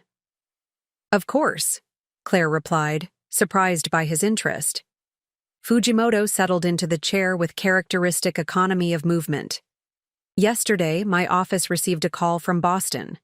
James Caldwell of Caldwell Development Group requested information about our Osaka waterfront approach, specifically about your contribution to the design." Claire's surprise must have shown on her face because Fujimoto continued, "You were unaware of this contact?" "Not entirely," she admitted. "My father called last night to inform me that Mr. Caldwell mentioned our work at a press conference in Boston. Apparently, he's planning a harbor development project and cited our Osaka design as inspiration." "I see." Fujimoto's expression revealed nothing, but his next question was unexpected. "How does this recognition from your hometown affect you?" The directness caught Claire off guard. In Japanese business culture, personal feelings rarely featured in professional discussions. Yet something in Fujimoto's manner invited honesty. "It's complicated," she admitted. "My family never particularly valued my architectural interests. Being acknowledged now, only after external validation, feels both satisfying and somewhat hollow." Fujimoto nodded slowly. "When I was 28, your age, I designed a house that violated many architectural conventions. Critics called it impractical, even uninhabitable. My own family suggested I reconsider my approach before my reputation became unsalvageable." Claire listened, fascinated by this glimpse into her mentor's early career, information not found in the numerous profiles written about him. 3 years later, that same design won the Pritzker Prize. Suddenly, relatives who had distanced themselves from my impractical experiments claimed they had always supported my vision. A subtle smile crossed his face. "Human nature is remarkably consistent across cultures, it seems." "How did you respond to their sudden change of heart?" Claire asked. "With neither resentment nor satisfaction," Fujimoto replied. "Both reactions would have given their opinions too much importance. I simply continued the work that mattered to me." The simplicity of this philosophy resonated deeply with Claire. Throughout her life, she had sought validation from her family, working harder, achieving more, always hoping to be seen clearly. Moving to Tokyo had begun to free her from that pattern, but the Boston developments threatened to pull her back into measuring her worth through others' recognition. Davidson-san, Fujimoto continued, your concept for Osaka succeeded not because it was conventional or safe, but because it challenged established thinking while solving real problems. This independence of thought is valuable. Do not lose it by seeking approval from those who previously dismissed your vision. Thank you, Claire said, genuinely moved by his insight. I'll remember that. Fujimoto stood to leave but paused. This Boston project, it presents an opportunity, not primarily for professional advancement, but for personal resolution. Sometimes we must return to places of limitation to fully appreciate our growth beyond them. With that enigmatic observation, he departed as quietly as he had arrived, leaving Claire to consider his words. This brief conversation had shifted something fundamental in her perspective. Fujimoto hadn't simply offered professional guidance. He had provided a framework for understanding her experience as part of a universal pattern rather than a personal failing. Throughout the day, as Claire collaborated with the engineering team on the Osaka terraces, Fujimoto's unexpected mentorship continued. During the afternoon critique session, he invited her to lead the presentation of recent developments, a role typically reserved for senior architects. The water integration concept originated with Davidson-san, he explained to the assembled team and clients. It is appropriate that she articulate its evolution. The opportunity to present her work directly to clients represented significant professional recognition, but more meaningful was Fujimoto's implicit message. Claire's ideas deserved attention based on their merit, regardless of her junior status or foreign background. After the presentation, which received enthusiastic client response, Fujimoto approached her again. The Caldwell organization has invited you to consult on their Boston project, correct? Yes, Claire confirmed, during my visit for my sister's wedding next month. Fujimoto considered this. You should accept. I wasn't certain it would be appropriate, given my commitments here, Claire admitted. Cross-pollination of ideas benefits both environments, Fujimoto said. More importantly, perhaps, it allows you to engage with Boston on new terms, as a design professional sought for your expertise, not as a daughter seeking familial approval. The insight was characteristically perceptive. You're suggesting, this is an opportunity to redefine my relationship with Boston itself. Precisely. Fujimoto's approval was evident but restrained. When I first returned to my hometown after international recognition, I experienced this recalibration. Formerly limiting relationships must either evolve or reveal themselves as incompatible with your growth. Either outcome provides valuable clarity. Later that evening, Claire returned to her apartment with a new sense of purpose. She composed a formal acceptance of Caldwell's consultation request, setting professional parameters while expressing genuine interest in the project's potential for climate-responsive design. As she worked, her phone chimed with a video call request from Elise. Claire accepted, still thinking about Fujimoto's mentorship. You look different, Elise observed immediately. Something happened. Claire smiled at her sister's perceptiveness. Fujimoto-san took an unexpected interest in the Boston situation today. He essentially became a mentor, sharing his own experiences with family dynamics and professional recognition. The great Tadao Fujimoto discussed family drama with you? Elise looked impressed. That's practically unheard of, based on everything I've read about him. He's famous for being brilliant but intensely private. It wasn't exactly family drama, Claire clarified. More like perspective on navigating external validation after periods of being underestimated. He suggested I approach the Boston consultation as an opportunity to engage with my hometown on entirely new terms. That's remarkably insightful, Elise acknowledged. And well-timed.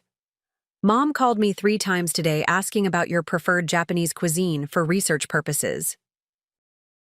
She's creating a spreadsheet of Tokyo restaurants recommended by Boston friends who've visited Japan. Claire couldn't help laughing. A spreadsheet? For restaurant options? Complete with Michelin ratings and proximity to architectural landmarks. You might want to show them, Elise confirmed, her expression a mixture of amusement and disbelief. This is officially the most attention she's ever devoted to planning anything centered around your interests. The observation should have felt satisfying, evidence of her parents' shifting perception. Instead, it highlighted how little attention they had previously paid to her as an individual with distinct preferences and passions. Fujimoto-san suggested that recognition after dismissal is a common human pattern, Claire said thoughtfully. He advised neither resentment nor satisfaction, as both give others' opinions too much importance. Elise considered this. That's profound, but easier said than done when it's your own parents suddenly acting like you've been their priority all along. True, Claire acknowledged. But I'm trying to focus on the work itself rather than the validation. The Boston Harbor project is genuinely interesting from a design perspective, regardless of who's commissioning it or how my family responds. Speaking of family response, Elise said, her expression turning mischievous. You should have seen Dad at his club yesterday. Apparently, several members approached him specifically to discuss his brilliant architect daughter making waves in international design circles. He was simultaneously proud, confused, and desperately trying to sound knowledgeable about sustainable water integration systems. Claire smiled at the image. I can picture it perfectly. The best part, Elise continued, was overhearing him on the phone afterward, ordering books on contemporary Japanese architecture and climate-adaptive design to be delivered overnight. He's cramming like it's a final exam. This detail was unexpectedly touching. Evidence that her father was genuinely attempting to understand her work, rather than simply basking in reflected prestige. It suggested possibilities for an evolved relationship based on mutual respect, rather than predetermined family roles. What about you? Claire asked, shifting focus. Any developments with the James situation and your event planning business? Elise's expression sobered. I've been thinking about what you said, about whether I'm choosing James or choosing what's expected of me. The truth is, I'm not entirely sure anymore. The business is taking off, Claire. I landed the Hirschfeld Foundation Gala last week. My biggest client yet. That's fantastic, Claire said sincerely. The foundation is incredibly prestigious. They specifically sought me out because of my approach to culturally meaningful event design, Elise said, a note of pride evident in her voice. Not because of the Davidson name or Caldwell connections, but because of work I've created independently. That kind of recognition feels different, doesn't it? Claire observed. When it's based on your actual contributions rather than family connections. Completely different, Elise agreed. And it's making me question the Caldwell expectations more seriously. James still doesn't understand why I wouldn't want to give up playing with party decorations, as he puts it, to become a full-time corporate wife. The dismissive characterization of Elise's creative work sounded painfully familiar to Claire. How many times had her architectural models been referred to as playing with buildings, while Elise's social accomplishments were treated as significant achievements? It's interesting, Claire noted, how we've both been navigating external definitions of success versus finding work that genuinely fulfills us, just in opposite directions from what everyone expected. Elise nodded thoughtfully. Maybe that's the real Davidson family trait, not being practical or social, but needing to forge our own paths, whatever those might be. This reframing struck Claire as profoundly insightful, a perspective that honored both sisters' journeys without the comparative hierarchy that had shaped their childhood. Fujimoto-san said something today about independence of thought being valuable, Claire. shared. That success comes not from following convention, but from challenging established thinking while solving real problems.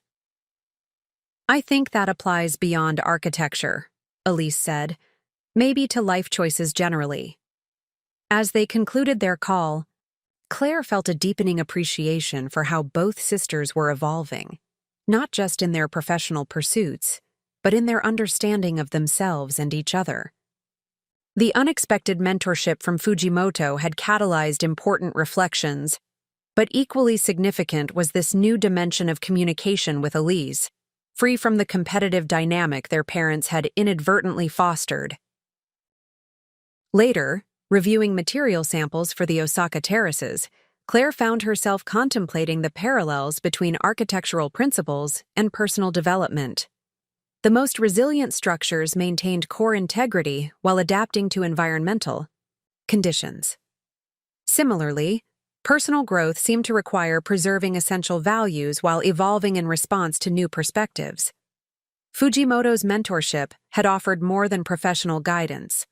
It had provided a framework for understanding her journey as part of a universal pattern of growth through constraint. His willingness to share his own experiences transformed her situation from an isolated family drama into a recognizable stage of professional and personal development. The Boston project now represented not just an opportunity to apply her design approach in a new context, but a chance to engage with her hometown as the person she was becoming rather than the role she had been assigned.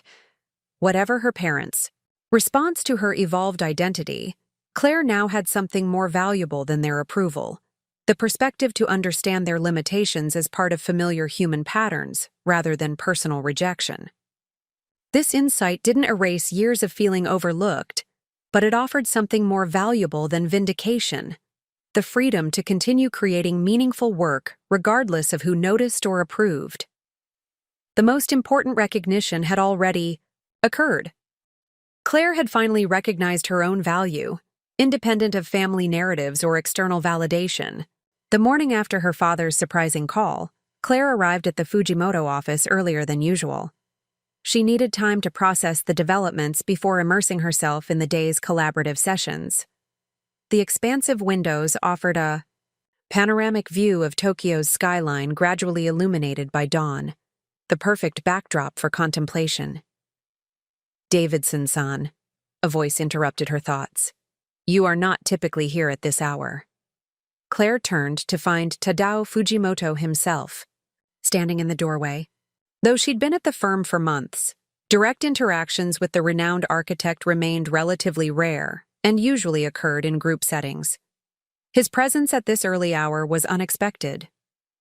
"Fujimoto-san," she acknowledged with a respectful bow that had become second nature. "I wanted to review some material studies before the engineering consultation." He nodded, studying her with the keen observation that had made him famous for understanding spaces others overlooked. "You seem preoccupied. May I?" He gestured toward the chair opposite her workstation. "Of course," Claire replied, surprised by his interest. Fujimoto settled into the chair with characteristic economy of movement. "Yesterday, my office received a call from Boston. James Caldwell of Caldwell Development Group requested information about our Osaka waterfront approach, specifically about your contribution to the design." Claire's surprise must have shown on her face because Fujimoto continued, "You were unaware of this contact?" "Not entirely," she admitted. "My father called last night to inform me that Mr. Caldwell mentioned our work at a press conference in Boston. Apparently, he's planning a harbor development project and cited our Osaka design as inspiration." "I see." Fujimoto's expression revealed nothing, but his next question was unexpected. "How does this recognition from your hometown affect you?" The directness caught Claire off guard. In Japanese business culture, personal feelings rarely featured in professional discussions. Yet something in Fujimoto's manner invited honesty. "It's complicated," she admitted. "My family never particularly valued my architectural interests. Being acknowledged now, only after external validation, Feels both satisfying and somewhat hollow. Fujimoto nodded slowly. When I was 28, your age, I designed a house that violated many architectural conventions. Critics called it impractical, even uninhabitable.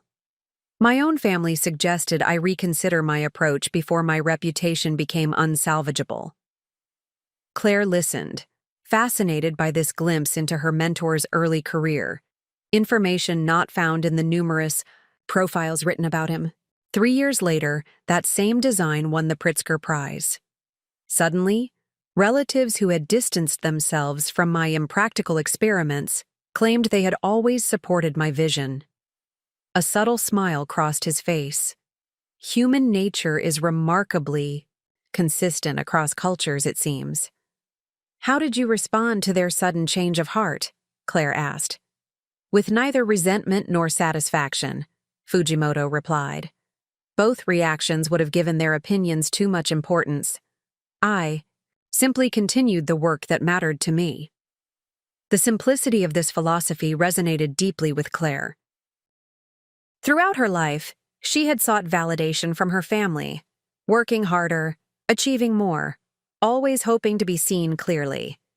Moving to Tokyo had begun to free her from that pattern, but the Boston developments threatened to pull her back into measuring her worth through others' recognition. Davidson-san, Fujimoto continued, your concept for Osaka succeeded not because it was conventional or safe, but because it challenged established thinking while solving real problems. This independence of thought is valuable. Do not lose it by seeking approval from those who previously dismissed your vision. Thank you, Claire said, genuinely moved by his insight. I'll remember that. Fujimoto stood to leave but paused. This Boston project, it presents an opportunity, not primarily for professional advancement, but for personal resolution. Sometimes we must return to places of limitation to fully appreciate our growth beyond them.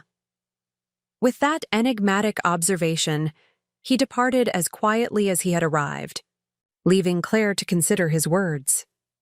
This brief conversation had shifted something fundamental in her perspective. Fujimoto hadn't simply offered professional guidance. He had provided a framework for understanding her experience as part of a universal pattern, rather than a personal failing. Throughout the day, as Claire collaborated with the engineering team on the Osaka terraces, Fujimoto's unexpected mentorship continued. During the afternoon critique session, he invited her to lead the presentation of recent developments, a role typically reserved for senior architects. The water integration concept originated with Davidson-san, he explained to the assembled team and clients. It is appropriate that she articulate its evolution. The opportunity to present her work directly to clients represented significant professional recognition, but more meaningful was Fujimoto's implicit message. Claire's ideas deserved attention based on their merit, regardless of her junior status or foreign background. After the presentation, which received enthusiastic client response, Fujimoto approached her again. The Caldwell organization has invited you to consult on their Boston project, correct? Yes, Claire confirmed. During my visit for my sister's wedding next month. Fujimoto considered this. You should accept. I wasn't certain it would be appropriate, given my commitments here, Claire admitted. Cross-pollination of ideas benefits both environments, Fujimoto said. More importantly, perhaps it allows you to engage with Boston on new terms, as a design professional sought for your expertise, not as a daughter seeking familial approval. The insight was characteristically perceptive. You're suggesting, this is an opportunity to redefine my relationship with Boston itself. Precisely. Fujimoto's approval was evident but restrained. When I first returned to my hometown after international recognition, I experienced this recalibration. Formerly limiting relationships must either evolve or reveal themselves as incompatible with your growth. Either outcome provides valuable clarity. Later that evening, Claire returned to her apartment with a new sense of purpose. She composed a formal acceptance of Caldwell's consultation request, setting professional parameters while expressing genuine interest in the project's potential for climate-responsive design. As she worked, her phone chimed with a video call request from Elise. Claire accepted, still thinking about Fujimoto's mentorship. "You look different," Elise observed immediately. Something happened. Claire smiled at her sister's perceptiveness. Fujimoto-san took an unexpected interest in the Boston situation today. He essentially became a mentor, sharing his own experiences with family dynamics and professional recognition. "The great Tadao Fujimoto discussed family drama with you." Elise looked impressed. "That's practically unheard of, based on everything I've read about him. He's famous for being brilliant, but intensely private." "It wasn't exactly family drama," Claire clarified. "More like perspective on navigating external validation after periods of being underestimated. He suggested I approach the Boston consultation as an opportunity to engage with my hometown on entirely new terms." "That's remarkably insightful," Elise acknowledged. "And well-timed. Mom called me 3 times today asking about your preferred Japanese cuisine for research purposes. She's creating a spreadsheet of Tokyo restaurants recommended by Boston friends who visited Japan." Claire couldn't help laughing. "A spreadsheet? For restaurant options?" "Complete with Michelin ratings and proximity to architectural landmarks you might want to show them," Elise confirmed, her expression a mixture of amusement and disbelief.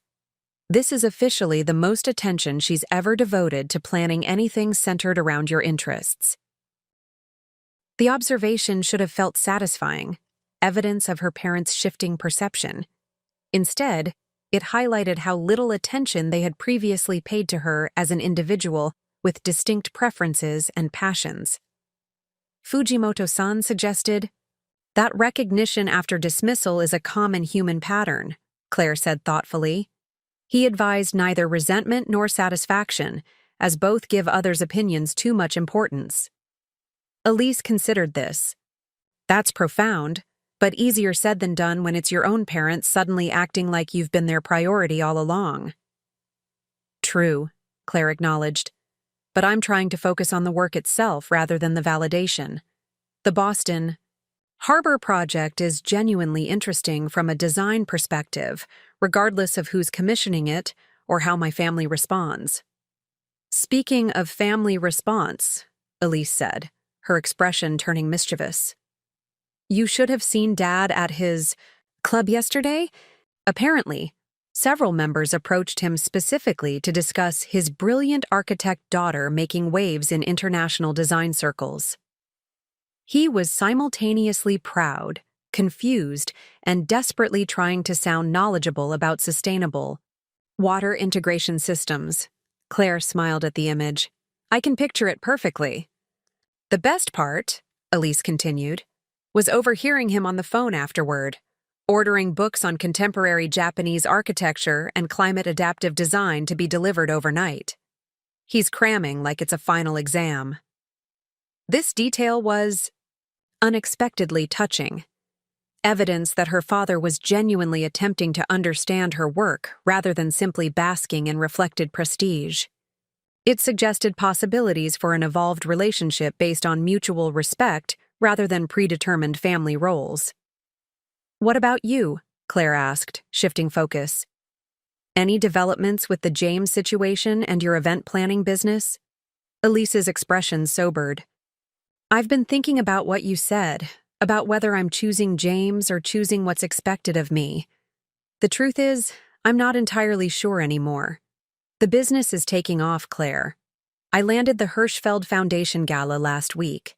My biggest client yet." "That's fantastic," Claire said sincerely. "The foundation is incredibly prestigious. They specifically sought me out because of my approach to culturally meaningful event design," Elise said, a note of pride evident in her voice. "Not because of the Davidson name or Caldwell connections, but because of work I've created independently." That kind of recognition feels different, doesn't it? Claire observed. When it's based on your actual contributions rather than family connections. Completely different, Elise agreed. And it's making me question the Caldwell expectations more seriously. James still doesn't understand why I wouldn't want to give up playing with party decorations, as he puts it, to become a full-time corporate wife. The dismissive characterization of Elise's creative work sounded painfully familiar to Claire. How many times had her architectural models been referred to as playing with buildings, while Elise's social accomplishments were treated as significant achievements? It's interesting, Claire noted, how we've both been navigating external definitions of success versus finding work that genuinely fulfills us, just in opposite directions from what everyone expected. Elise nodded thoughtfully. Maybe that's the real Davidson family trait, not being practical or social, but needing to forge our own paths, whatever those might be. This reframing struck Claire as profoundly insightful, a perspective that honored both sisters' journeys without the comparative hierarchy that had shaped their childhood. Fujimoto-san said something today about independence of thought being valuable, Claire shared. That success comes not from following convention, but from challenging established thinking while solving real problems. I think that applies beyond architecture, Elise said, maybe to life choices generally. As they concluded their call, Claire felt a deepening appreciation for how both sisters were evolving, not just in their professional pursuits, but in their understanding of themselves and each other.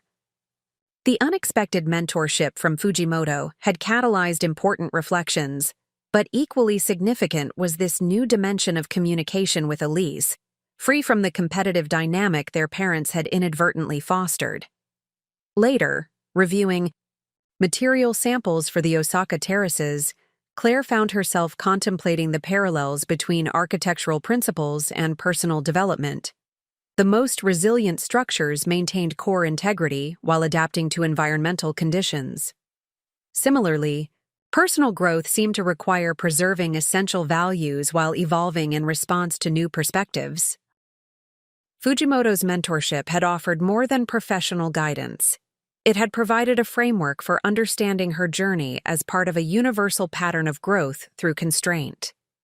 His willingness to share his own experiences transformed her situation from an isolated family drama into a recognizable stage of professional and personal development.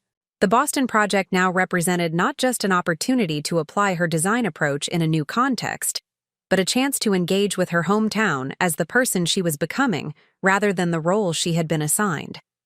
Whatever her parents' response to her evolved identity, Claire now had something more valuable than their approval: the perspective to understand their limitations as part of familiar human patterns rather than personal rejection.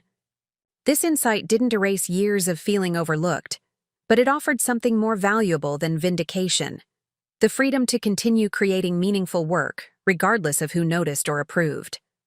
The most important recognition had already occurred. Claire had finally recognized her own value, independent of family narratives or external validation. The December air in Boston carried a distinctive chill that Tokyo lacked, crisp, sharp, and laden with memories. As Claire's taxi pulled away from Logan International Airport, familiar landmarks emerged through the winter haze: the distinctive Zakim Bridge, the Bunker Hill Monument, and eventually the gold-domed State House gleaming in the late afternoon sun. After 4 months abroad, these quintessentially Boston sights triggered an unexpected wave of nostalgia. But this was not the same Boston she had left behind. Or, more accurately, she was not the same Claire who had departed 4 months ago. Her parents had remained in Japan for 3 additional days after the Osaka presentation, creating an opportunity for genuine connection that had previously seemed impossible. Their final dinner together had included a moment Claire would never forget: her father raising his glass in a toast and saying simply, "To your vision, Claire. We understand it now." The acknowledgement wasn't effusive or dramatic, but from Richard Davidson, it represented a seismic shift. The qualification now tacitly recognized their previous failure to appreciate her work while suggesting possibilities for a recalibrated relationship moving forward. Claire had flown to Boston 2 days ahead of her parents, who had extended their Japan trip to meet with potential business partners in Tokyo. This schedule provided a welcome buffer, allowing her time to settle into the transition before immersing herself in wedding preparations and professional obligations. Her first evening back was reserved exclusively for Elise. The sisters met at a quiet restaurant in Cambridge, far from the Beacon Hill and Back Bay venues where they might encounter family connections or Caldwell associates. "You look different," Elise declared, studying Claire across the table. "More substantial somehow." Claire laughed. "I'm pretty sure I've lost weight with all the walking in Tokyo." "Not physically," Elise clarified. "It's in how you carry yourself. More certainty, less apology. It suits you." The observation was perceptive, capturing something Claire felt but hadn't articulated. The months in Tokyo had indeed transformed her physically subtle but psychologically significant ways, straightening her posture, eliminating the slight hesitation from her speech, removing the unconscious habit of minimizing her presence in social spaces. "How are the wedding preparations progressing?" Claire asked, genuinely curious about her sister's emotional state given their recent conversations. Elise sighed, twisting her substantial engagement ring. "Logistically perfect. Emotionally complicated. Mom has created spreadsheets for everything from seating arrangements to bathroom availability timing. The Caldwells have invited practically Boston's entire social registry. The dress is exquisite, the venue impeccable, the menu beyond reproach." "And the groom?" Claire asked gently. Elise's expression shifted to something more vulnerable. "That's the complicated part. James continues behaving as if my event planning business is an adorable hobby I'll naturally abandon after the wedding. Yesterday, he referred to our future home as having plenty of space for your little craft projects if you get bored with charity luncheons."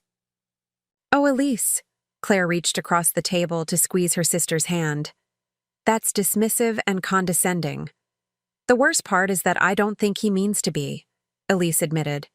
"He genuinely can't conceptualize why professional fulfillment would matter to me when I'll have access to the Caldwell name and resources. In his world, wives don't need careers.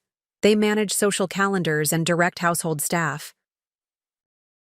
The parallels to their childhood roles were striking. Elise valued primarily for social accomplishments.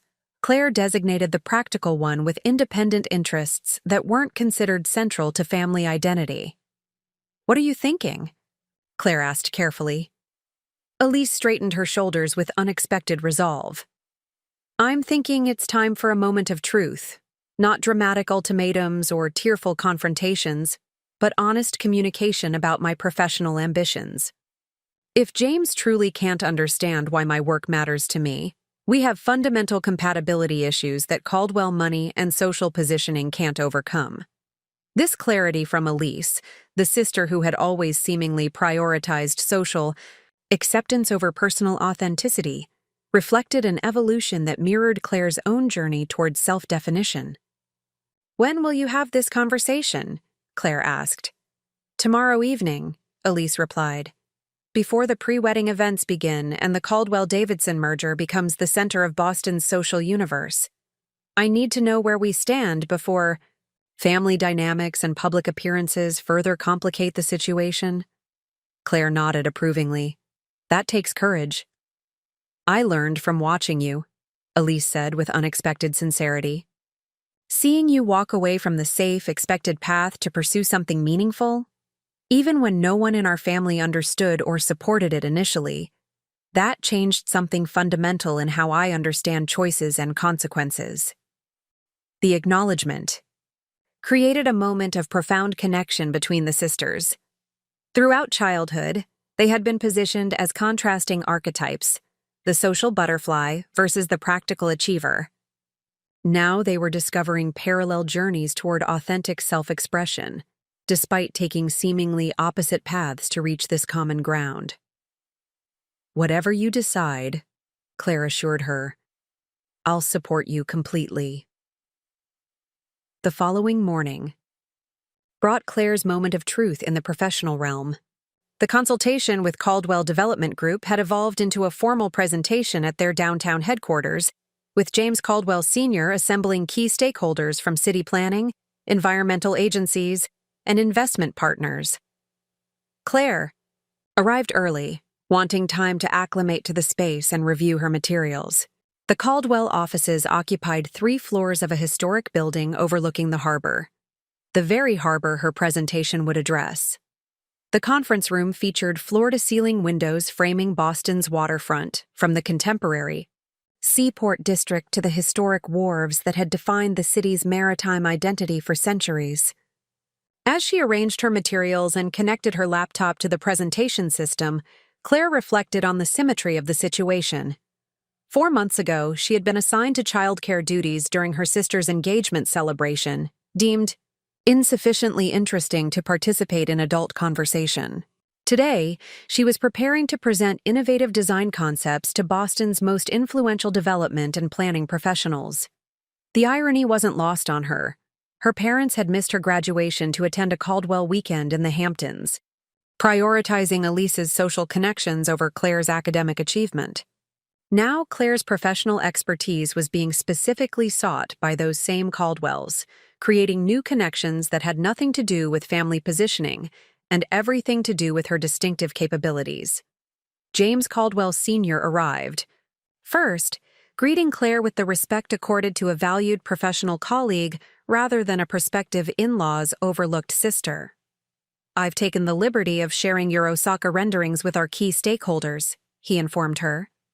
The response has been overwhelmingly positive, particularly from the environmental contingent who have expressed frustration with traditional flood mitigation approaches. "I appreciate your advanced preparation," Claire responded, maintaining the professional composure she had developed in Tokyo. "Understanding stakeholder priorities will help me focus today's presentation on applicable elements of the Osaka approach." As the conference room filled, Claire recognized several prominent figures from Boston's development and planning communities. People her father had mentioned with reverence over the years, individuals whose decisions shaped the city's evolving identity. They greeted her with interest rather than condescension, many having reviewed materials from the Osaka project and formed preliminary questions about potential adaptations for Boston's specific conditions. At precisely 10:00 a.m., Caldwell called the meeting to order. "Many of you know the Davidson family socially," he began, addressing the assembled stakeholders. "Today, we have the privilege of engaging with Claire Davidson in her professional capacity as an architectural innovator whose work with Fujimoto and Associates is redefining how coastal cities approach climate adaptation." This introduction, positioning, Claire primarily through her professional accomplishments rather than family connections, set the tone for what followed. For the next 45 minutes, Claire presented her analysis of Boston Harbor's specific challenges and opportunities, comparing and contrasting conditions with Osaka while suggesting potential applications of the responsive design principles she had developed. Throughout the presentation, Claire maintained the confident authority she had demonstrated in Osaka, not seeking approval or validation, but offering genuine expertise developed through rigorous research and innovative thinking. The questions that followed were substantive and technically specific, focusing on implementation feasibility, material performance in New England's freeze-thaw cycles, and integration with existing infrastructure. Claire addressed each query with precision, acknowledging limitations where they existed while offering creative solutions to apparent constraints. When certain questions exceeded her specific knowledge of local regulations, she didn't apologize or diminish her credibility, but simply indicated which aspects would require collaboration with local experts, exactly as any consulting specialist would. As the formal presentation concluded, the city's environmental director approached with evident enthusiasm. Your integration of public experience with infrastructure function resolves the false dichotomy that's plagued our harbor development for decades. We've been forcing stakeholders to choose between robust flood protection and meaningful public access. Your approach suggests we can achieve both simultaneously. That's precisely the paradigm shift we've demonstrated in Osaka, Claire confirmed. Infrastructure becomes more resilient when it's integrated into daily civic life rather than isolated, as technical elements separate from human experience. The conversation expanded to include other officials, each engaging with Claire's concepts from their specific professional perspectives. Throughout these exchanges, Claire observed Caldwell watching with evident satisfaction, not simply at the positive reception to ideas he had championed, but seemingly at the quality of discourse itself. When the meeting finally concluded after nearly 3 hours of presentation and discussion, Caldwell approached as the room gradually emptied. "I believe we can conclusively call this a success," he noted. The harbor commissioner rarely stays beyond his scheduled time, yet he remained for the entire technical discussion. More importantly, he's requested follow-up meetings with his engineering team. "I'm pleased the concepts resonated," Claire responded professionally. "Boston's specific conditions offer both challenges and opportunities that differ from Osaka. The integration approach requires thoughtful adaptation rather than simple replication." Caldwell nodded approvingly at this nuanced perspective. "Precisely. Why we need ongoing consultation rather than a one-time presentation. Which brings me to a proposal I've been considering since witnessing your work in Osaka." He gestured toward the harbor view beyond the windows. "Caldwell Development is establishing a division focused specifically on climate-adaptive urban projects.